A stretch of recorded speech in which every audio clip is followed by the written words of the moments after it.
好多謝主席。咁啊，首先呢都想肯定上星期發表嘅呢一個運輸策略藍圖啦。咁啊，無論喺交通上更好咁聯動大灣區啦，將香港特別係我哋北部都會區嘅優勢發揮得更好。咁亦或係咧利用科技優化呢個運輸網絡，便利市民出行呢，都提出咗好多唔同嘅建議。另外亦都有啲短中長期嘅行動綱領啦。咁呢啲呢，其實一直都係我哋新社聯呢係爭取嘅。咁今日呢，我都有兩個關注嘅問題。咁啊，第一呢，就係亦都係近日北區呢個大塞車嘅問題真係非常嚴重啦。咁啊，就住剛才呢個實時交通燈號嘅調節系統啦，亦都想了解下局方會唔會參考一下喺2024年呢喺東涌市中心8個聯動式燈控路口進行嘅試驗。咁希望會唔會可以喺我哋天水圍啊或者係北區啊，亦都係引入呢一個區域嘅聯動系統。咁啊，實時咁樣調整整個區域嘅交通。咁啊，例如喺我哋嘅雞嶺迴旋處啊等等呢啲位置咧，會唔會考慮去安裝？咁啊，日後遇到啲塞車啊，或者係啲突發嘅事件呢，都可以透過呢個系統啦去疏導個車流。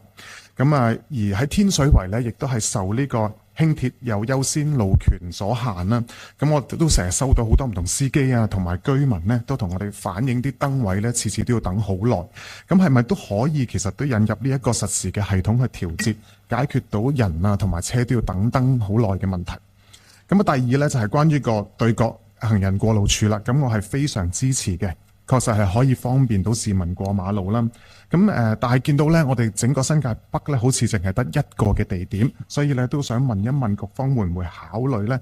譬如喺我哋其實好多地方嘅龍琛道啊、龍琛路啊、馬會道啊，同埋上水游泳池對開嘅天平路啊，咁等等呢啲呢，都可以加設一下，更加方便居民。唔該。好，局長。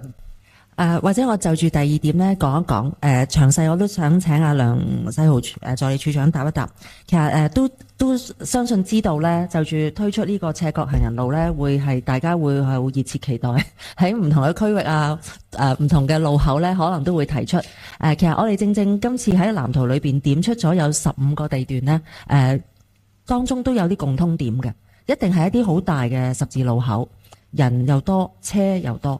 周邊呢有啲重要嘅設施，譬如港鐵站或者係啲大型嘅屋苑。咁啊，我自己都親身去過幾個。平時我自己呢都有經常去到一啲個別嘅路段，觀察到啲行人都會有啲打斜過嘅情況。我哋一定要喺呢啲嘅項目裏邊呢，找出一啲個標準，即係喺一啲咩考慮嘅情況，乜嘢嘅環境適合嘅條件之下，我哋做到呢一樣嘢。喺唔影響繁忙嘅車流之餘，幫到行人縮短去過路嘅嗰個時間，從而呢，其實亦都咧可以幫助我哋優化翻喺處理嗰個車流，喺唔同嘅路口嘅車流呢嘅方向呢，我哋都能夠係可以做到雙贏嘅局面。嗱，呢個我覺得係相當緊要。咁細節我想交俾阿處長呢，去同具體回應下你剛才提嘅係咪適合喺呢一啲作為可以探討呢？好，梁世豪處長。好啊，唔該晒局長，唔該晒主席。多謝議員提問。咁咧其實啱嘅，實時嘅交通燈號咧，正如我哋頭先文件所講啦，其實係會幫到一啲車流同埋人流嘅地區。咁都好多謝議員都留意到我哋東涌有一啲嘅試點嘅。咁但係我想解釋清楚一個少少嘅細節嘅。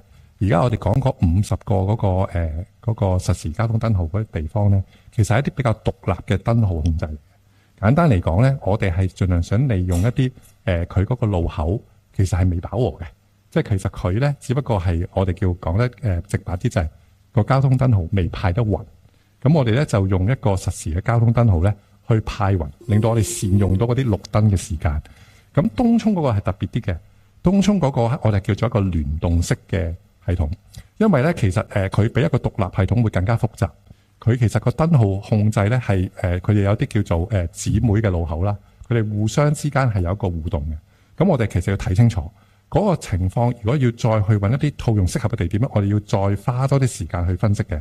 咁多謝議員頭先俾咗一啲地點，我哋去考慮啦。咁我哋嚟緊再喺我哋工作入邊再細化嘅時候，睇下都仲有冇機會再做多少事。